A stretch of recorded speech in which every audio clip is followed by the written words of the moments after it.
Good evening. It's Tuesday, September 21st, 2021 at 6 p.m. My name is Joe Baker, and as Mayor of Kenedy, Texas, it is my honor and privilege to welcome everyone here tonight and call this workshop meeting of the Kenedy City Council to order. I will now call the roll and establish whether or not a quorum is present. District 1 Councilmember Cindy Sines. Here. District 2 Councilmember John Rodriguez is unable to be with us this evening. District 3 Councilmember Chris Parker. Here. District 4 Councilmember James Douglas. Here. District 5 Councilmember Sandra Schultz is also absent at this time. 3 members of the City Council are present. Mr. Lynn, do we need 4 for a workshop meeting? Technically, we do, Your Mayor, because it is a special call meeting. However, the government code does permit us, if there is not a quorum present, to talk and discuss these as long as no action is taken. Can we just have a discussion then? We can just have the discussion. In that case, then, we'll open the meeting just for an open discussion, which is pretty much what we had in mind anyway, so that should work out no problem. Glad to see so many people here this evening. Much better attended than our budget workshop, so thank you all for being here. If everyone will please rise for a prayer before we begin, and after the prayer, please remain standing for the Pledge of Allegiance.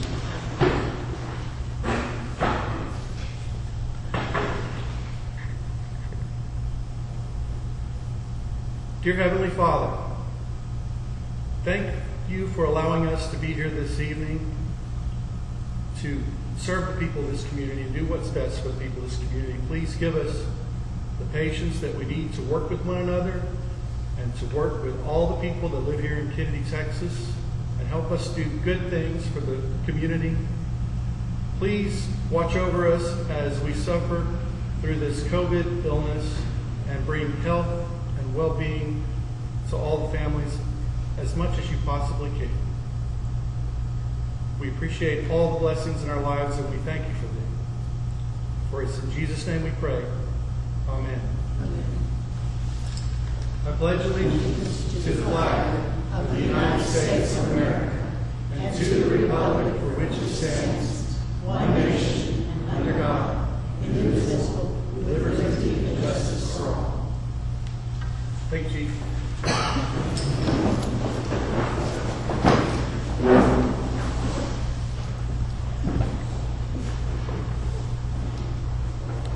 The next item on the agenda is item number 5, open workshop for the purpose of discussing the City of Kenedy Convention and Youth Centers. Mr. Lynn, do you have a presentation?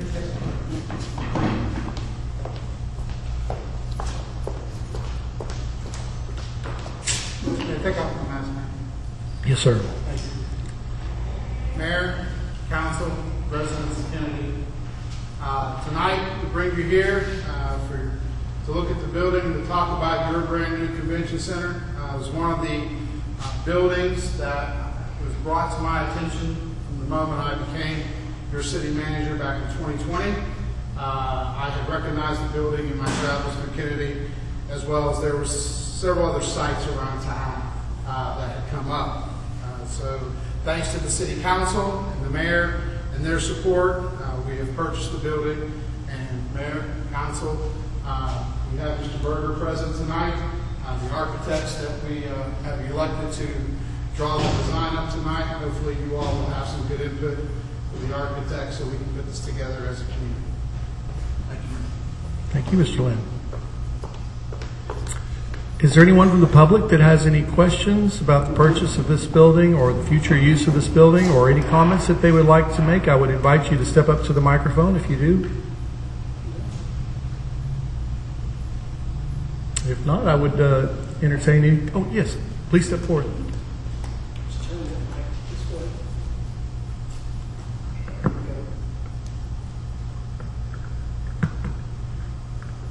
Because now it's screwed it up.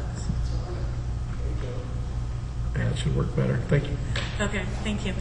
My name is Shannon Ash, and I live here in Kenedy. I've been an event planner for 20 some odd years doing corporate and private events. And so I have great interest in what's going to happen here with having this as a convention center or a civic center. I'm not sure what the language is going to actually be, if it's convention or civic. Excited about it for what it offers for the community, for the locals to use it, but also for incoming folks as well. One of the things that I'm most concerned about is I know that there were 15 acres that was also purchased with the property.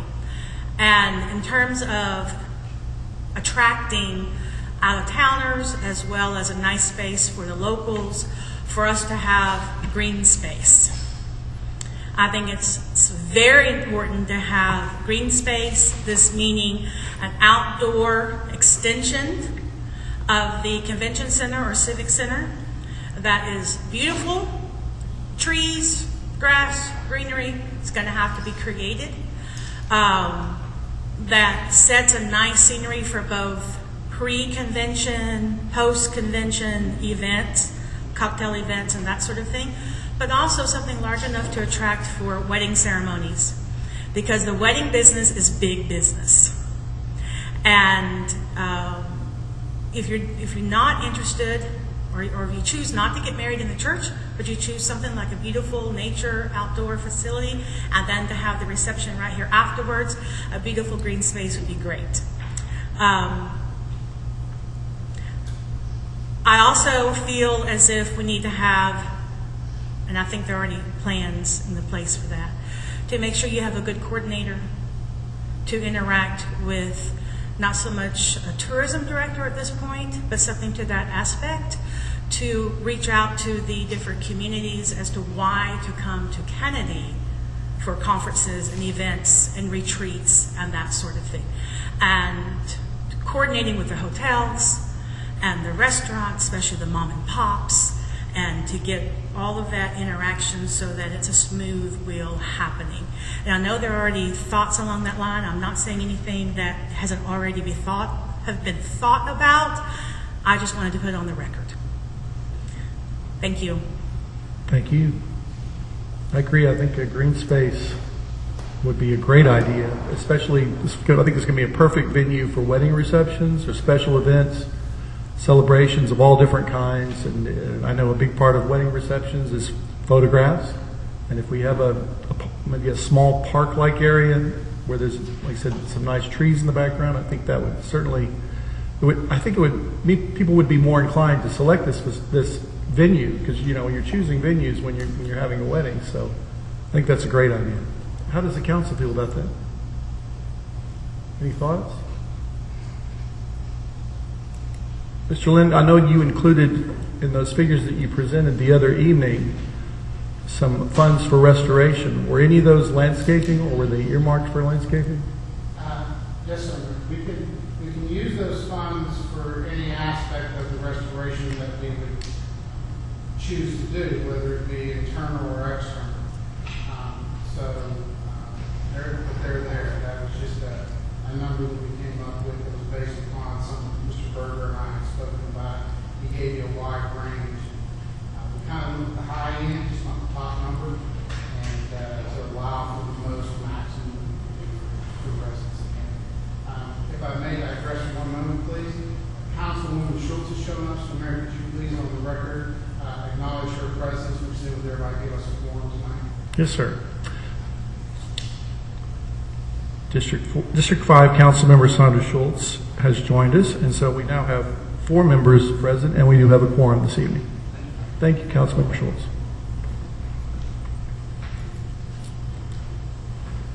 Yes, sir. I have 2 questions. The timeline for the city to get into the building, and if the plans of renovating, remodel, any additions, if you can share that. Mr. Lynn? Okay, so the timeline for that's the purpose why we're all here tonight. A while back, after Mayor Baker became mayor of Kenedy, we held a workshop originally to discuss this particular building for the residents of Kenedy. And at that meeting, what we took away from that was we needed to get an architect to do the design for that. So the council went ahead and moved forward with selecting an architect. We went out with the RFQs and that, and we selected Mr. Berger and his team to be our architect for this. Well, now that we have the building and thereby default the location, we called the workshop for you, the residents, to come in, to invite Mr. Berger in, have the council and the mayor here to decide on or get some ideas as to what we would like for this to look like as a community for our community going forward. The timeline will be that Mr. Berger will most likely go away from here with the ideas of the community and the council and the mayor. We'll put something together. We'll have another workshop where all of that will be presented again for the community to come back in and look at and talk about all of that. So the second workshop on this, or will be the third, we cannot have until after Mr. Berger gets something quantified on paper. Okay? So as soon as he does that, the city council will call another workshop meeting. We'll bring everybody back in. Once we do that, then we'll begin looking at which design best suits our needs and desires for today and tomorrow in the future for the residents of the city. Okay? And once everything is decided, of course, as anyone who's ever done anything in government knows, we're not allowed to actually make decisions tonight in the workshop. That has to be held at an open council meeting. So then what we would do is we would get ideas, and then we would take it to the city council for a regular meeting, and then the council would select and say this design A, B, C, or D. And then from there we'll put together the timeline which you asked for about actually getting in and starting to do the renovations and or constructions of that nature. One thing that I did not mention in my presentation was that because of what we paid for this building and the amount of money that we're projecting the renovations will be, we are able to also have saved money on the original design that was the most popular design for a convention center in Kenedy. And we are, the council, we're looking at redirecting those funds into a youth center for our youth, which we're going to look at putting out at the park with all the rest of the park stuff out of the 8 acres that we purchased out there. I mean, the 8 lots, sorry, I misspoke. So this is kind of the whole big thing for the city of Kenedy tonight. We're kicking off not just a convention center, but also we're kicking off the presence of a youth center that is going to be state-of-the-art youth center. Mr. Berger's team put one together that was totally beautiful.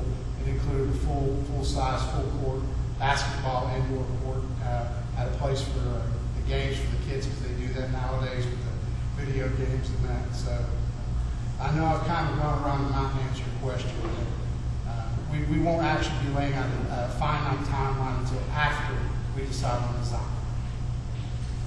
Yes, sir. Does he have anything to share with us tonight? I misspoke. Mayor, I should. I miss everybody. Only here. Does he have anything to share with us? Is Mr. Berger here tonight? Right here. Yes, sir. Do you mind coming up to the microphone and maybe just giving us some preliminary information? Preliminary information, y'all, I'm Billy Berger, this is Brad Sir, Associate Mayor Council. We answered the RFQ. Y'all technically awarded us to look at this. At this point, we don't have a contract because we're here to define the scope of the project.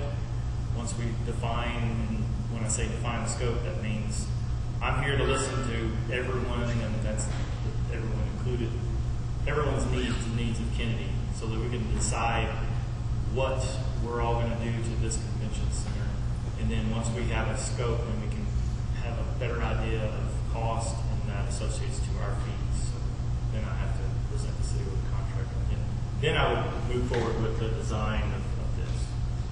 Whatever we decide today, or at least we're not going to come to any decisions today, but I just need to know what everyone is envisioning, what everybody wants, because we have tons of ideas, but it doesn't fit the city of Kenedy. It doesn't matter. That's where we are at this point. It's very, very beginning of all this. The very beginning, yes. Do you have an idea, give us a rough timeline of once we've put together a plan for the renovation, for the remodeling, how long would it take to actually get the work done? It really depends on how much work we're doing. Okay, Interior scope. work wise, I don't know. I really, without bouncing it off some contractors. We're saving a lot of time by starting with a existing building. I know if we would have went the other route, buying, or if you were doing anything with steel right now, ordering, it's very long lead times. This, I don't foresee us running into, unless we get into some material that has a long lead time. But other than that, I don't really know how to answer that question. It could be a year. It's hard to do anything.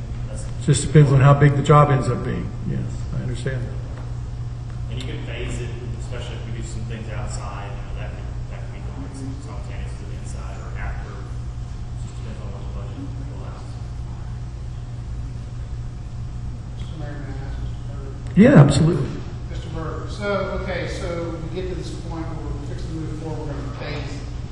Okay, I have received a few questions from some council members and some residents alike. So if we're phasing it in, can we still say use a portion of the building? So like if we started, say, up top, can we still kind of use this bottom portion while like it is right now, while that's going on? As long as you can work the ingress and egress into the space, yeah. Okay, so we wouldn't totally be without being able to use the building possibly. Right.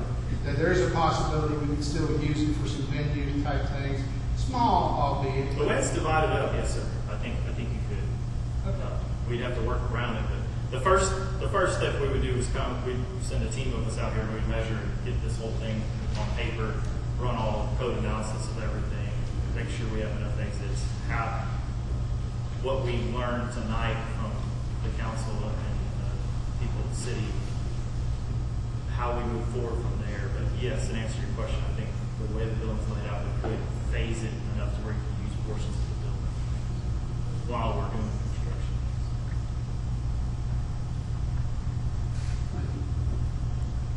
construction. Mr. Lynn, do you have any ideas on how it might be? I think when we walked through the last time, we talked about using partitions, movable partitions to separate the space in case someone booked the venue for an actual convention and they wanted to have breakaway sessions. Have you given any thought to where that might play out in terms of the physical space here?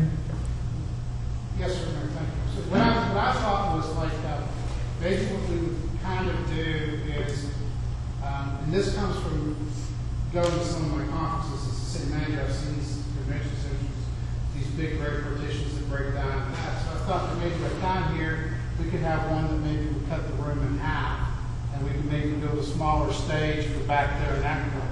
I figured what we do is we take all the wood that's in these bars up here, and we'll take all that, repurpose all that to go over to the youth center as well as the taller tables, taller stools, and whatever screens we wouldn't use. We would want to be modernized and have screens in these rooms so we have enough of those monitors that we could use those for.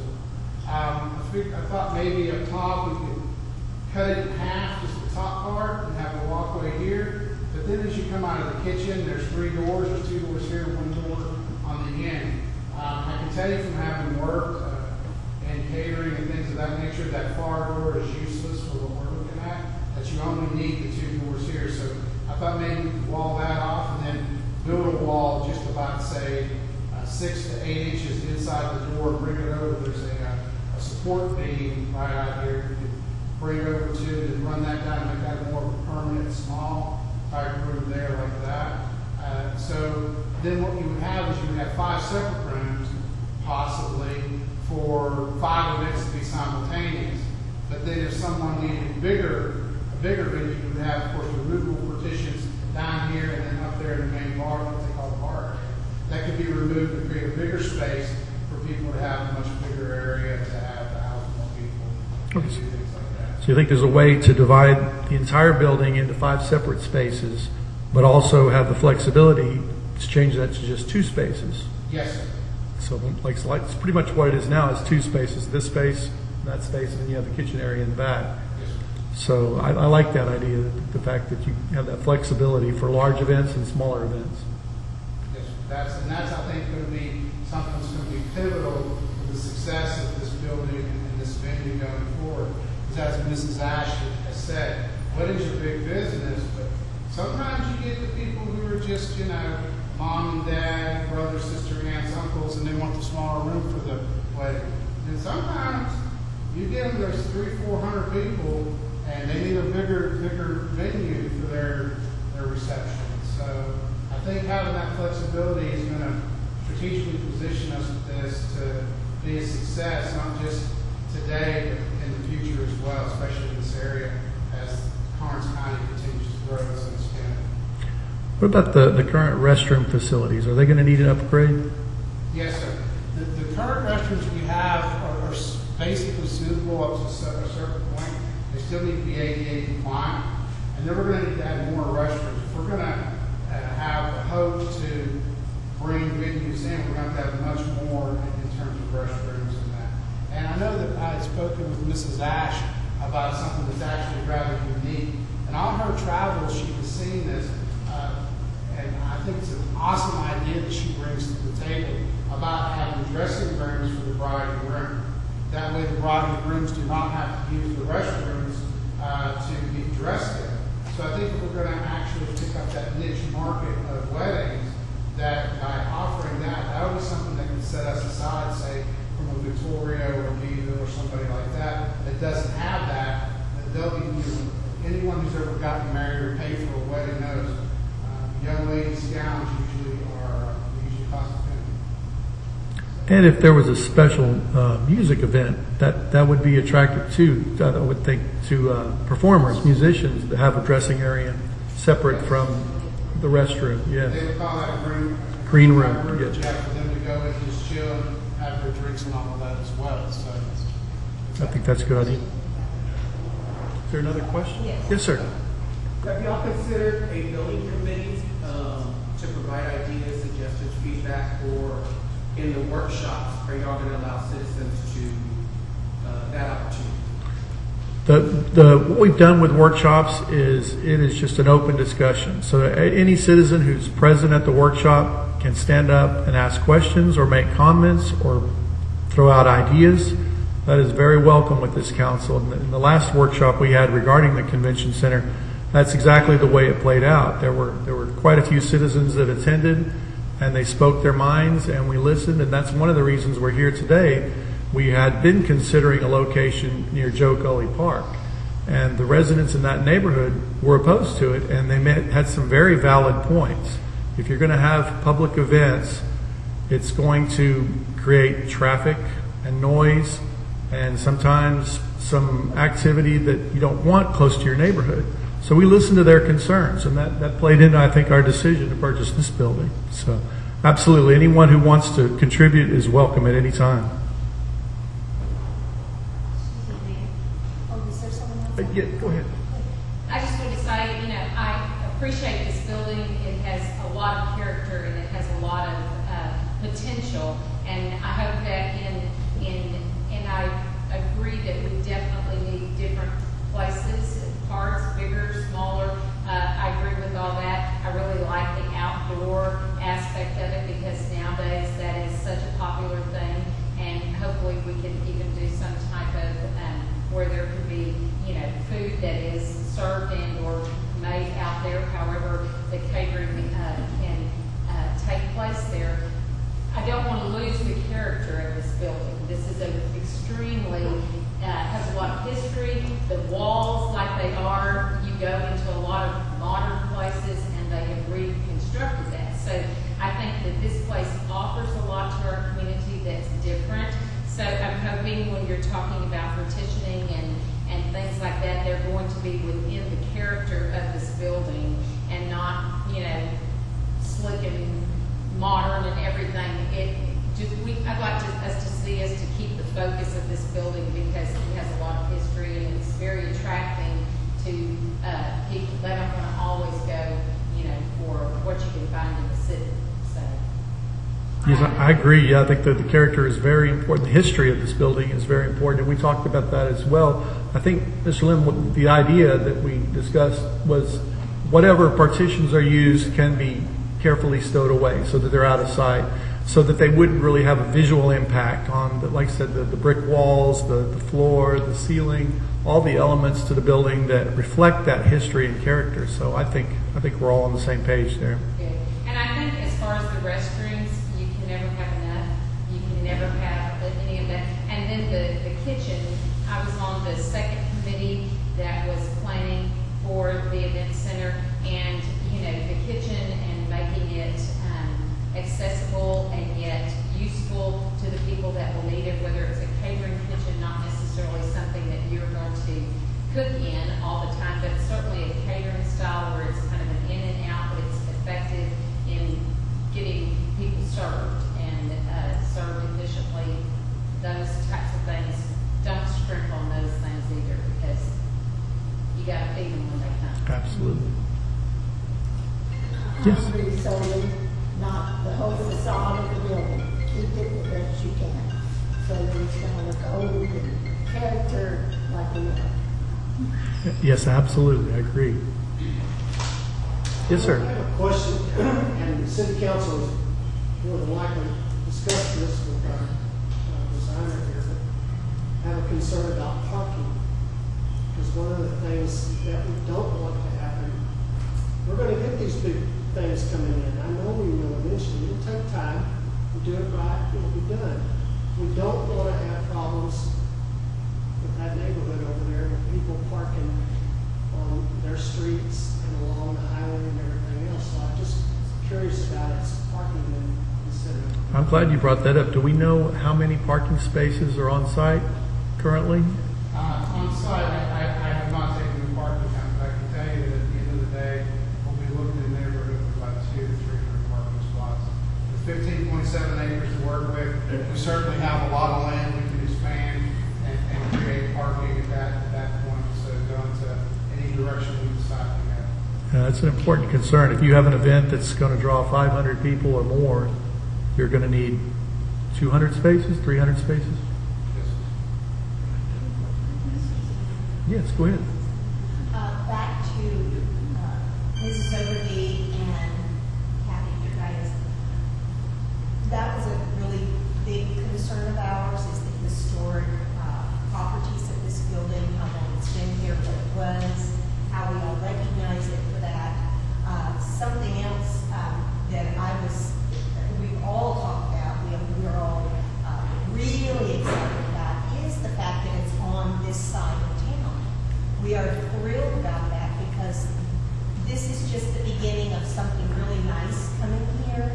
It's going to be, I think, a real benefit and a bonus to this entire area of Kenedy, and it's going to increase other businesses maybe wanting to come in because we are here, and I think it's also just really good for the neighbors that we have, that we make it as nice as we possibly can, as accessible as we can, the parking as well as we can, and that way we're a blessing to this neighborhood, not a curse. We don't, we just anticipate nothing but good things coming of this purchase. We're thrilled of it, and we hope that everybody is. And we appreciate all your ideas and the fact that you appreciate what this place is.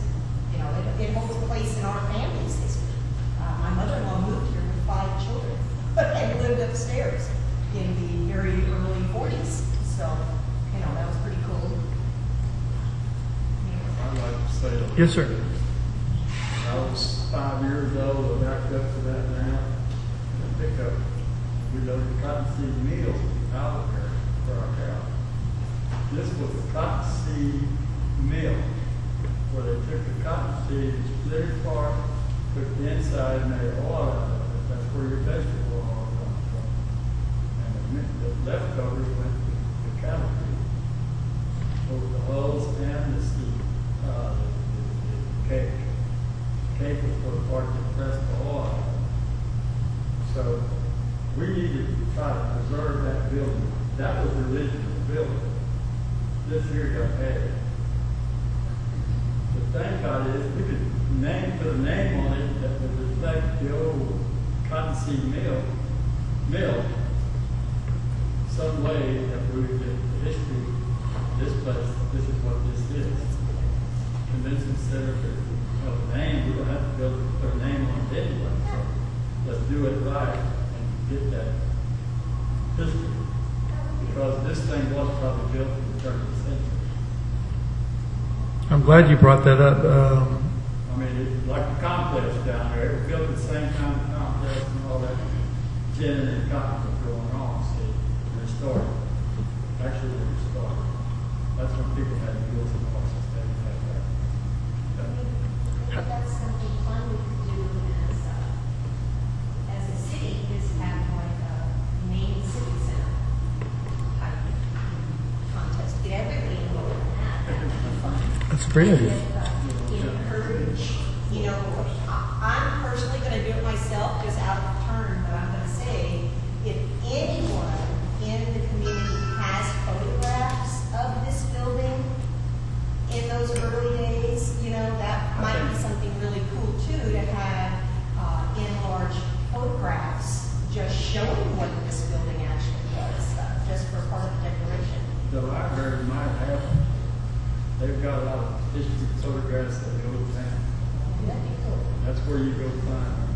And so they might, this mill and the compress and all that was, you know, we had 2 cotton gins in town. Well, you know, I think we need to put the name on the building. And they changed it 5 times every time somebody was. It has changed. The Lions Den was pretty cool though. The Lions Den did sound good. No, it didn't, because the one part of the Lions Den is the cotton mill. It's just cotton mill is there. I think Cotton Mill was the original name, right, when they first opened the I'm restaurant. not going to tell you what's good on it, but I think you ought to have history. You're right about history. They went from Cotton Mill to Drillers to, there's been at least 5 names. Listen, thank God, I've got to go. It's my wife's birthday. On behalf of the Kenedy Chamber of Commerce, I don't speak for all of us. A lot of positives. This is great. I'm glad that y'all put this together and we all got a few minutes to read. But Bob's my wife's birthday, so y'all have a good evening. Thank you for being here. Appreciate it. Thank you, sir. Yes, sir. Mr. Berger's associate raises his hand. Yes, sir. She got my question on that. I'm going to ask for old photos. Old photos. And Old photos. Timeline history of what all history was and I was thinking it'd be neat if we could produce a video about the history of this building. I think that would be really, especially once we reach that point where we're ready for a grand opening celebration or something along those lines. I think that would be great. Just to thoroughly research it and find out as much as we can about the history. I think that's an important part of why we chose this spot. It reflects the history and the heritage of agriculture in this community and what an important pivotal point this was in the community during all those years, and its proximity to the railroad, which allowed them to get the product to market. I think that would be a great idea. Our town has been built with, started out with the butlers and the cattle ranchers and stuff, and then it ended up with cotton coming in here at the turn of the century, contests and all those gins and all that stuff, and everybody bought land out here to farm cotton. That's how the town got so built itself, and that's where we're at. Yes, sir. Oh, yes. So is the building old enough that we could have a historic marker on it? You know that? We've talked about that as well. I think so, because that would be, if it happened in 1906 or 5 or a lot of these, I think before that, it would have been 100 years old already passed. So the edges have to be 100 years old. And I think the only thing is that sometimes they got to be in the same family, and this was 5 years long when it was being run, and I don't know how that's going to. But you might go to the state and find out. I know we have markers here in town that are from the World War I and World War II era, so turn of the century would certainly predate that. Everything is a different deal. But something certainly we want to explore, and if there's a way Probably to... get with the Karnes County Historical Commission, and they could tell you who qualifies, and if so, you can get with the tax exchange. That's a great idea. Don't see them get marked. But just don't get it put on. After the renovations. Right, until after we do the renovation. After the post-renovation. Otherwise, it could take 3 years. The marker, that's different, but don't get it listed on the historical. Unless you're because then you really have to take it back to the way it really was. Yeah. We wouldn't be able to do anything with it. So. Okay. So like you, Mr. Burgess, is that right? Burger. Do you, in your expertise, do you see it as leaving the best facade of the building possible? Yes. Inside and out. Inside out. The thing I'm just to be honest with you, the thing I'm struggling with is partitioning it off.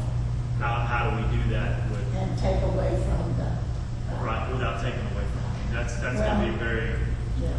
Well, I've been on the committee way back there, and there's just lots of things that have to be considered. Yes, the building, but how are the caterers coming in? How is this coming in? Where are you going to put all the chairs to store when there's nothing in it? There's just so much to figure out, and I bet you know everything. I just know as much as you tell me. I have the answers, but I need the information to know that. Exactly what you said. Where are we going to store all the chairs? Where are we going to store the tables? If you want to clear this whole These room out. problem solver. Yes, things like that. Well, like, nobody really thought, yeah, well, the caterer's gonna come in, but we don't wanna see them coming in. We don't wanna bother them, you know. We want everything to look pretty. Well, they've been coming in through that kitchen door back there, but that step presents a problem, makes food down here. It's not too easy to walk, carrying a big pan and stuff down that steps. But I can tell this is not your first rodeo, so you know what to include. Yeah, I will have a lot more questions. I don't necessarily have them now. It's mainly the catering kitchen. The best thing the city ever did in that regard to getting the bill, I think this was perfect. When you look at the dollars and cents of it, absolutely. I think it was a smart choice. We got a real bargain on this You building. would have never built this building like this, but it wouldn't have been as pretty as this. There's no way you could build something this size for the price that we paid for it. Absolutely not. If you don't believe me about the old building, go in there and look back. Look up in the ceiling and you'll still see the braces where the old drive line, when I say drive line, all these old buildings with machinery in them had a drive line. They had a steam engine on one end and it drove that shaft, and they had belts down to all the grinders and whatever they needed. And so that drive line was still there. They took the shaft out, but the drive line braces were all up there. So it's got all this. A fascinating history of the building, yes, absolutely. So we touched upon a couple of things here, maybe a small loading dock in the back for caterers, or some sort of even better access than what we have now. I guess it's just going to take a lot of time to look at all the details and take the measurements and then just take it step by step. I think it's the longer you use it, the more you'll be able to see what you need. It's true. It could be a work in progress. We make little slight modifications along the way. But Ms. Ash? Yeah, you mentioned two things that are two of my questions, cost and size. Do we have a general square footage of the entire building? We have an estimate that we kind of took. We're trying to take measurements today, but we don't really have it overall. We kind of have an idea. What's your idea? Do you remember what I? Around 12. Was it- 12,000? It was just south of 12. I think that included like the storage and freezers and things. 'Cause we were- 12,000 square Yeah, we were going over just Google Earth, so it's not that accurate. So I had to guess it's somewhere around 11,000. For the entire It's building? like, Yes, ma'am. it's like Okay. the kitchen patio. Yeah, that does include the patio. Like total. The patio's 3, all that stuff. It's like this room right here, just looking at it from aerial, is about 400 square feet. I think. All right. And my other question is funding. How much of it, or is any of it from hot funds, or is it from general funds? Hot funds meaning hotel, motel versus general funds. Yeah, Mr. Lane, can you address that? Yes. Okay, so because the way the hot funds laws were written, okay, we are fortunate that, given the total square footage of the building, that it qualifies for that. We can use the hot funds for the purchase, which we did. We are legally allowed to use hot funds for the renovations as well. However, one of the things we did, and kind of quickly scanning the audience, so other than council member signs, I don't see anybody off the top of my head who's here before B. Maybe there's some tags. So at the budget meeting for the 4B, we discussed a particular project and which we made this public at the council meeting. The 4B was gracious enough to set aside $1.5 million to assist with both of the buildings, the youth center and the convention center. So we're partnering with the 4B to do this, the hot funds, and then we will make adjustments in the budget if we need to for general funds as they're available to ensure that this works out well.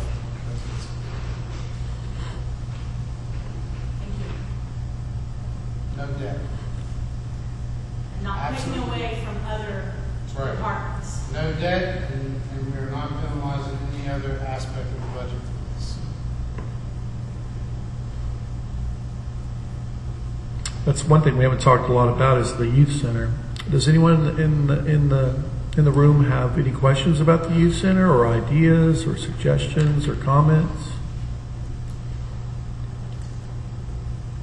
We've talked about locating it somewhere near Joe Gully Park. Is that? Yes, sir. I was speaking with Mr. Berger and his associate earlier today. You know, given what the residents said when we were talking about the convention center, I went back and looked at, okay, how is the convention center going to be positioned out there as to why it would create a problem for the residents? And then after I saw it was supposed to be parallel, back of the building would be parallel to the back of people's yards. Okay, so I got to thinking, well, we bought those 8 lots originally to have ingress and egress for the convention center. However, those 8 lots equate to about 2 acres of land. So if we could maybe take and shove the youth center to the back, those 8 lots, and run the end of the building parallel with Nottingham, and then bring the building out towards the park like that, then any lighting we would have would be focused backwards towards 2102, rather than towards backyards and back windows there. The neighborhoods, And then whatever light was facing that way would be focused downward, but the majority of your lighting is always going to be in the front of your building for protective purposes there, and you'll have some street lights in the back. So that was something I mentioned to them, maybe to take a look at to see if it's feasible to do it that way out there. So that's kind of the thought process. Ms. LP, did you have a question? Yes, I did. Because when we're talking about the rec center, this is for the youth, correct? Yes, ma'am. Okay, if it's for the youth, you've got the obstacle that you would want children to safely get there correctly. Am I correct in stating that? And so you've got Highway 181, and you've got the Escondido Creek Parkway that was built underneath for safe passage, but then they never did, the trail was never built connecting Joe Gully with Escondido Creek Parkway. So that was promised years ago, but that has not happened yet. This came up during the last city council meeting, and I asked Mr. Lynn, and he said that those plans are still in place. They have not been canceled. It's just the city workers have a whole lot on their plate right now, and so at some point those trails will be connected. We can't say, given an exact certainty, what week it will happen on. Hopefully, would it be fair to say within the next 6 months, Mr. Lynn? I would say that probably would be a fair comment.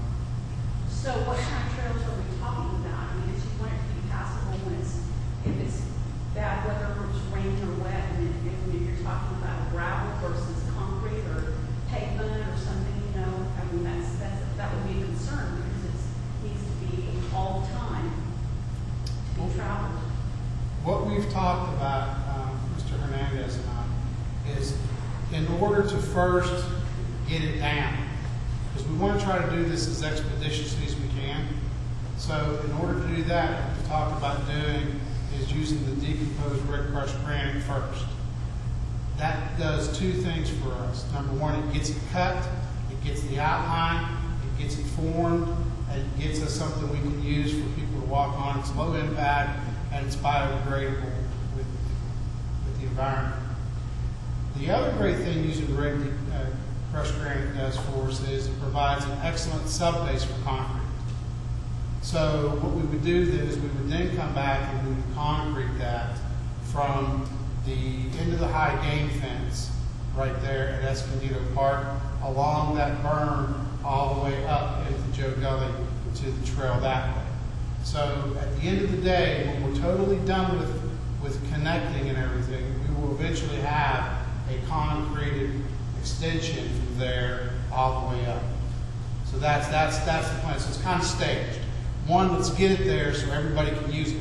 I know a lot of people have come to me. I know one time Mrs. Overby even came to me and said, hey, I know a lot of people who would love to be able to walk that way. So if we at least get this, they can begin partaking of that to do that. We can always come back later and say, okay, now we need to concrete it over and that, and we can do that in stages and get all that done. So it will be taken care of. It is something that's been on our radar for quite a while. So, and Mr. Hernandez and I have talked about it. We've had more discussions about it recently than we did earlier. And also, can you restate the items that the rec center will include? Please, some of us couldn't hear earlier when that was said. With the what? The items that the rec center will include, what will it include? That's to be determined, correct? Right. Mr.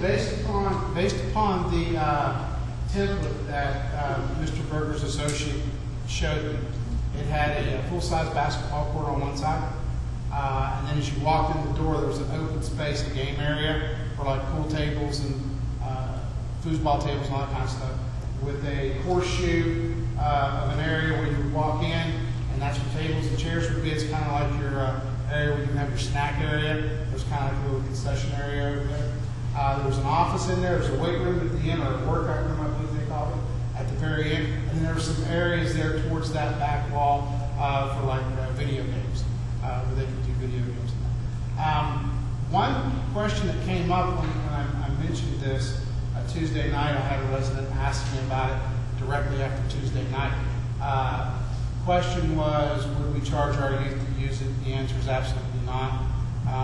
It's the city of Kennedy's for the city of Kennedy youth. Just like that sports complex we have, we don't charge our youth or our little leagues to use that. They are our little league, they're our youth, it's our high school, it's our middle school. I don't see the need to charge our people to use our stuff. The other thing that was asked to me was, could you do some type of a basketball league? And the answer would be yes, we could do some type of a basketball league in the youth center if they wanted to do that, whether it be 5 and under, 10 and under, 16 and under. It could be Enter Kenedy if we wanted it, just all of our youth using it, or we could go out and have the city of Kenedy, versus other people. I'd even thought about the idea about the city council donning on some basketball shoes and taking on the police department or the fire department, or having an inter-city type league, that type of thing. So, I see that joke still doesn't do it well, so I'll drop that joke. But anyway, some ideas. Yes. I appreciate the rec center, that thought. When we were planning for the other, in the second committee that I was in, we also acknowledged that there are a lot of children who don't do all athletics. So we were incorporating in our plan for the center to be able to have a place like children's museums. If you've ever been to New Braunfels, San Marcos, they have children's museums. Awesome places for children to have play and to have interaction and things. Also, in that sense, there with the opportunity that we have with the H-E-Bs and the Walmarts and different things, having like a storefront, part of it being like a storefront, and H-E-B, providing and giving us the equipment and things for them, for children to play with the things that they have. Walmart doing their own and having different types of storefronts so children can enjoy that. If you've never been to a children's museum, the one in San Marcos and the one in New Braunfels are awesome. You should go there just to see or Google them and see. There's also we had also envisioned a tree house where kids can take books up and do those types of things. So not every child is an athletic child. So we have to do, also on rainy days, we appreciated that with the Escondida, they've got all kinds of playthings, walk things, basketball, skateboarding, that kind of thing. But to address children on rainy days that need a place to be and in a safe environment. So those would be some of the things that we would like to, we that were on the committee there really felt like we needed to address children too, that were not always just on an athletic event. I think that's a great idea, something that would appeal to children of all ages and all interests. And I thought it was kind of talked about as where the old winds used to be, to situate it where you could clean that out and they could walk down to the Escondida Parkway, where it'd just be one big facility, really. Up the bottom, what's the man did.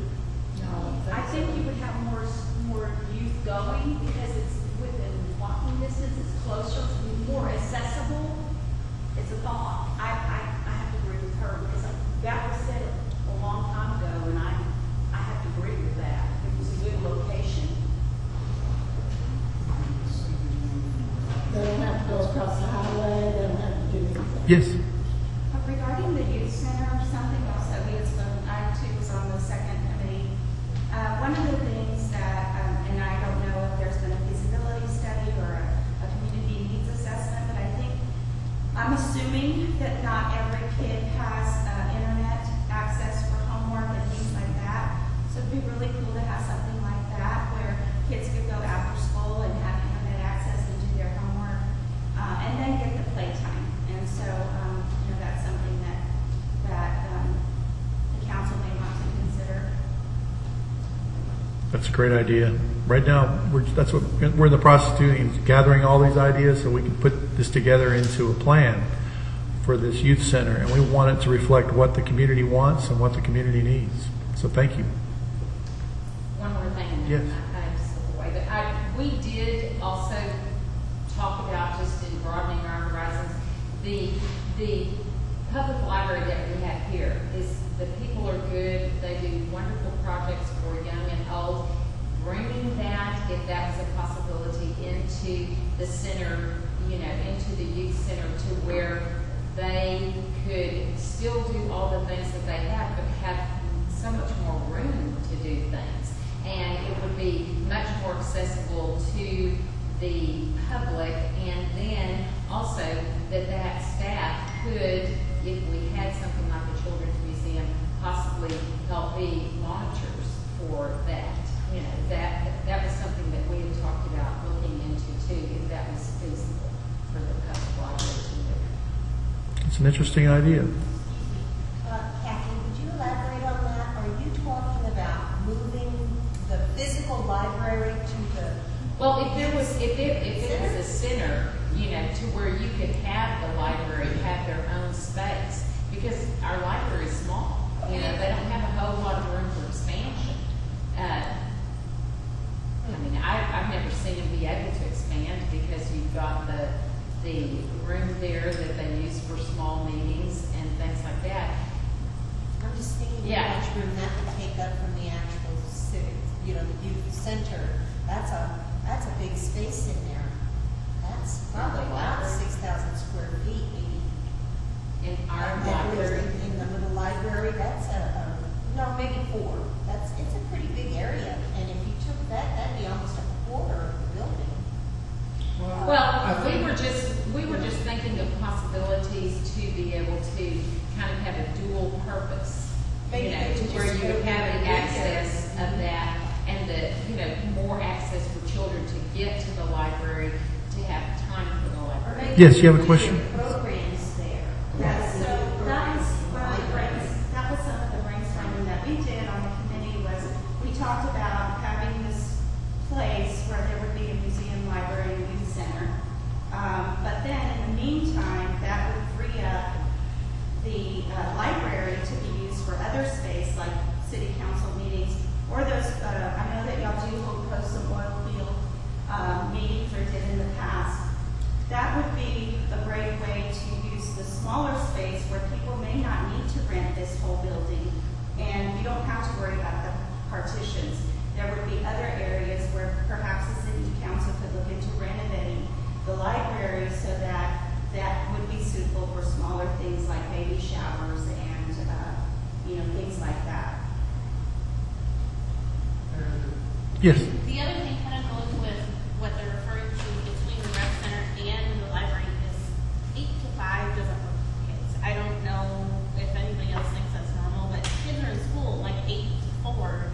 So how can a kid get to the library or the rec center Monday to Friday, 8 to 5? So you really need to consider your times when you would have something like that open, like in the evenings and then on weekends as well. Because there's a lot of kids who don't have anything to do.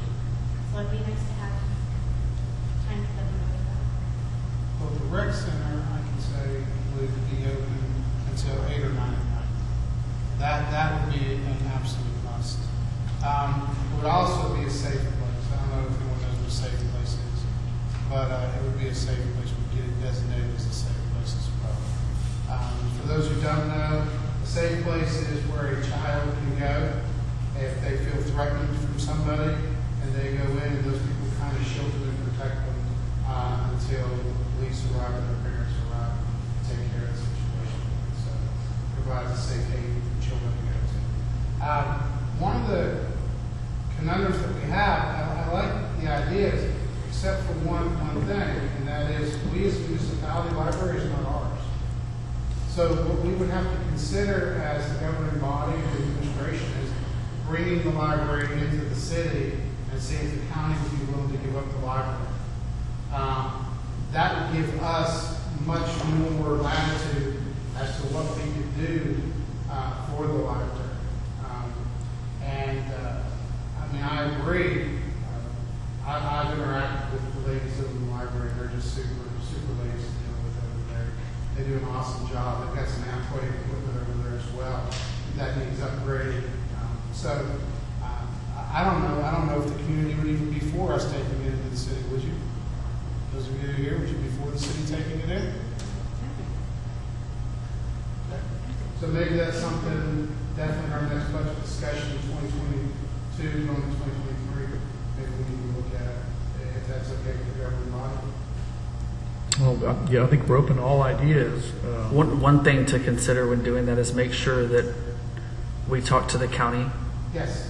first, because those employees are the county's. And I'm not a library expert, but I would assume all the books are owned by the county as well. I'm not sure how that works. A lot of times with libraries, what you have is books get donated, and they have programs they go out for, where they apply for grants, and the grants help take care of that stuff. I know that there's annual reports that have to be filled out for the library based upon the amount of support they get, they turn in those type of things. So I'm pretty familiar with running a library. I've done a couple of them, so. But that's just kind of the different dynamic we have here. There's pros and cons to that because. Yeah.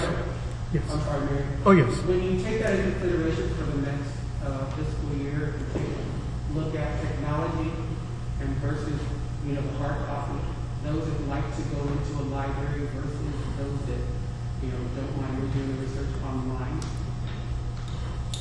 All these books, if you go that way and do the count or do the numbers, do we have the numbers that people visit the library? Yes, that all has to be considered. Take a look at the data and get some. I'm assuming the library has records on all that, how many visitors they get per day, per week, per month, so forth and so on. Point I was going to make is we benefited from the county funding the library for many years. It's the city's portion of the budget that goes towards library expenses is very small at this time. So if we did take it on, it means we would be taking on additional expenditures. Their budget would probably increase by 5 to 6 times because you have to factor in salaries, and that's what the majority of the budget. So that's another thing we just need to take a look at when the time comes and it comes down to making that choice. But I like the idea of having library activities in this new youth center. I think that's a good idea, even if it's just you might call it an annex, a small space in the youth center that's for library activities, and maybe set aside a schedule so that certain special activities happen in that space at certain times. That might be more feasible than completely relocating the library to a different location in town. That's a major change. So something maybe somewhere in between might be something worth considering. One thing I was thinking about, because my brain never stops, everybody knows where my heart's at. I think it'd be great to poll the kids. You know, it's much easier to poll high school kids and middle school kids than it is elementary. I love the idea of the treehouse, having a space for kids to go and read. I can tell you, at the secondary campus, we have a lot of gamers in this town. I don't know how feasible it would be to create a gaming area, but it would probably be full all the time. If kids were allowed to bring their Xbox to school, every other kid would bring one. Tons of gamers. And like it was mentioned earlier, not every kid is an athlete. You know, the basketball court would be amazing, but a lot of kids that don't talk so much, they're quiet, they're shy, they're the ones online, they're the ones on their phones, they're the ones playing Nintendo, Xbox, PlayStation. So I think it'd be great to possibly poll the kids and find out what they would want in a youth center, and then use that data to help us and the community make better decisions on what to put in there. You know, because I mean, the gaming area wouldn't take up much space, but of course the cost factor comes in, because what a PlayStation's what, $600 now? Who knows? They get expensive, but you know, I mean, just an idea. I love the other ideas though. I like that idea. I think that would appeal to a lot of kids, like we were talking about earlier, that aren't necessarily interested in athletics, but they have other interests in it. So we need to kind of look at all the different interest areas. But gaming certainly would need as much space as basketball or volleyball, those type of things. So I think it's something. One other thing that I wrote down, having a small or a sizable room that you could rent out for birthday parties. You know, any type of small event. You know, people book the park all the time for birthday parties, but if it rains, you know, you only have that small pavilion to go under. I think this would be a great space to have a space to rent out for, or reserve for, you know, birthdays. I think it'd get used quite often. Back to what you talked about, holding kids too. I think just my personal experience and observation is that the holding of the kids would probably be elementary and middle school age kids. I've never seen a lot of high schoolers in the library. They do most of their work in the school or at home on their computers and phones. It's the parents that are taking those little ones, keeping them involved in the library. Programs they have, books, reading programs, things of that nature. So that might be a twofold thing. What is the teenage group, you know, the high school age group want? What would they like to see? And then hold those little guys, because they're the ones using the library. You know, them and their parents are Right. using the library. Well, I mean, we could create a simple survey, put it on Facebook, have the kids at school do it. Taking You it to know. school physically on a piece of paper and give it to children rather than on Facebook. You know. Well, I mean, the Facebook, so parents could also, you know, provide input. I just think the more feedback we get from the community, the better. More input. See what they want. These are all good ideas. We will be limited by budget and limited by space, especially if we choose that location next to Joe Gully Park in that area, because it is limited space-wise. But these are all great ideas, and I think that's the key right now for all of us to put on our thinking caps and look at what other communities are doing. I believe there are some school districts that are doing competitive gaming now. I don't think it's reached UIL level, but there are, in larger school districts, they have like leagues. And so I think it's something to look at, because there are a lot of kids that are very interested in that. And I think there is a way for it to be organized and supervised, that benefits the community, that's educational, that gets kids excited about different things, perhaps STEM, science, technology, engineering, and math, those type of things. I think that there's all sorts of great ideas out there. Extend all the museum also that the ladies were talking about. The Discovery museums have a lot of that in there for the kids. And the ones we've attended have a lot of the science that we're going to be All great ideas.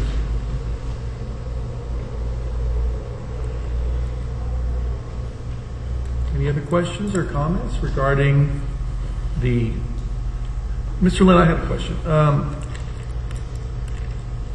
How do you envision the process going forward to where we actually get all this down on paper, so where we end up with a final plan for the renovation of this building and also a final plan? How does the process play forward from this point forward? Okay, so given Councilor Douglas's idea of following kids, I think we put together some type of questionnaire, maybe do a survey monkey or something like that for the kids to kind of chime in. I would like to possibly see, and this is just me because I'm a visual individual, something that we could show them, give them some different alternatives to look at, to say, you know, okay, here's an idea, what do you think, what do you think, what do you think? Now, when we get down to the younger kids, that's not going to work. It's just going to be more or less, what would you like to see? The city did this, what would you like to see?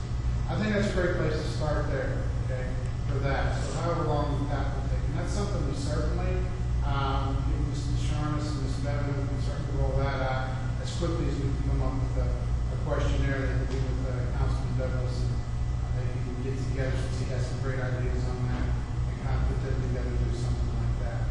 Okay, we certainly heard a lot of great ideas from the residents over here tonight, so we certainly can incorporate all that into the questionnaires and that. As far as where do we go with all this, Mr. Berger has been taking notes as everyone's been talking. I've been watching him right. I can give him a break right now. So once he gets back to the office and gets me the PSA, I'll sign it because I was directed to sign it way back when. He and I were just elected to not actually put the formal PSA together until we got to this point. Okay? And so we'll get that taken care of, and then Mr. Berger moving forward with that. I'm sure he'll be with his team, and they'll do their due diligence and put things together for this place first. Okay? This will be our first priority, is this place putting it together for that, because there's going to be a lot more research that we're going to have to go into to figure out what the components of a youth center is going to kind of begin to look like for Kenedy. Okay, so we definitely want to take our time with doing that, because you know, it's like my uncle who's a carpenter says, you know, make sure twice cut once. That's all we want to do. We want to do it right the first time. But we also want to make sure we're going to bring something state of the art to the community. Because while it is for our youth, okay, once again, we've got to be looking for the future. Anything that attracts people to Kenedy is good for Kenedy. So, you know, so things of that nature as well. I think that once Mr. Berger gets rough copies out, he probably will shoot them over to me in an email or something I would look at, and of course I would counsel the mayor with him. We would discuss that at a meeting. Then we would need to get another workshop put together to bring all the residents back in, to lay it out like we did that one, and say, okay, here's what we've come up with. What are y'all's thoughts now after we see something on paper, okay? And maybe give everybody good things if they want to draw or whatever, and say, well, I think we should do this, we should do that. So I guess what I would do at this point before I come out is Mr. Berger. From the time I sign the PSA and get you on paper, rough time for you to have something quantified for us. Well, my suggestion is first we need a contract to do this job, and because there's a lot of programming that needs to be done for the youth center, like you stated. We don't really know, we're getting a lot of ideas, but we don't really know how it's going to function yet. So I would say we focus on this before rather than doing something. Just make sure I'm clear on this. So are we talking about completing this project before beginning the youth center? We don't necessarily have to complete this project before we begin using it. We can start doing the foundational research now and work them simultaneously. But what we want to do is put Mr. Berger under contract to actually move forward with this project first. And even if we're 75% completed here, we can add the incorporate youth center at that point in time. Okay? But, you know, he's got a lot of work on his plate right now just to get us what we need to have a second workshop for the residents. So, you know, I'd probably say move back to his office today and shot it over to BSA. By Tuesday next week, we have his inbox signed. Wednesday next week, he begins working on this building. Say Thursday next week, they're probably a month and a half out for them to do their due diligence. Rough time is what I would think to get something quantified on there. Am I off on that time frame? 2 to 3 months ago. Just guessing. Depending on work with that. So maybe our next workshop may be in December? Yes, sir. That's when I was looking at it. Okay. Because everyone's not going to really have comments until, like you said, once they see it, then it's, oh, that's not. Right. No one really has an idea until you see it on paper, then everyone will have ideas. Which is what happened in the last workshop we had. We Yeah. talked about it.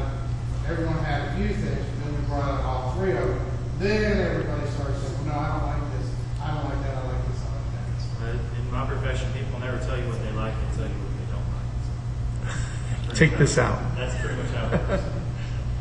Well, I think we're in agreement on the major needs here: restrooms, kitchen facilities, green space, and then a way to divide the space, parking, and a way to divide the space. And I don't know if you've looked at the HVAC. I don't know if there's going to be significant need there. Depending on if we divide spaces up, there'll be some HVAC work. You know, we're talking about technology, upgrading technology for screens and projectors and that such, lighting. We gotta look at that. That's how far do you want to take it? The budget's going to drive that, of course, but you're going to start with some ideas. Usually start with the big wish list work way down. And Mr. Lynn, if you can remind me and everyone else here, what is the budget for the renovations total that you presented the other evening? We have the budget right now projected $1.5 million. So that's not a shoestring budget. I think we could probably do quite a bit with that. Yes. Are you going to use the outdoor streets within that, within 125? Yeah. Try.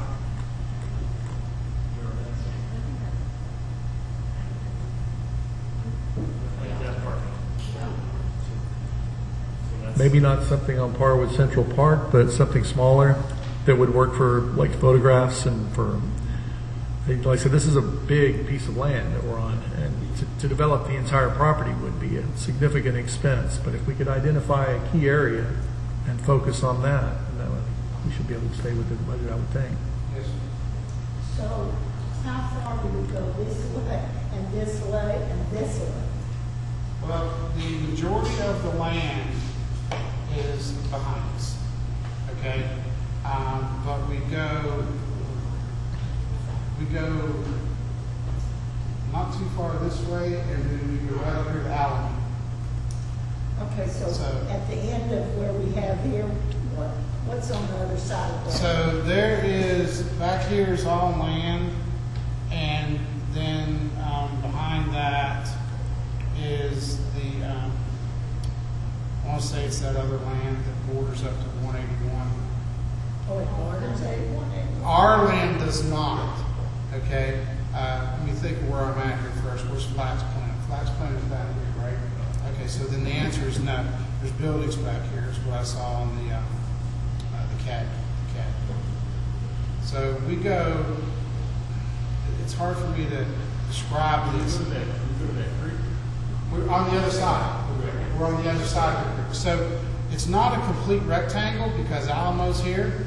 So we kind of notch up behind Alamo. And so we go up to Alamo on this side up here, Alamo Park, and then we kind of notch up, and then we go back down this way, not all the way to Flax Plant. And so we have a lot going on. Right. The majority of what we have space-wise is that way. We have enough going in both directions this way to add parking. Okay, we do have that. But to do the green space and all that, we would have to come back out this way. And go that way. That's perfect. Where the trees are. So that's the way we would have to go that way for the green space.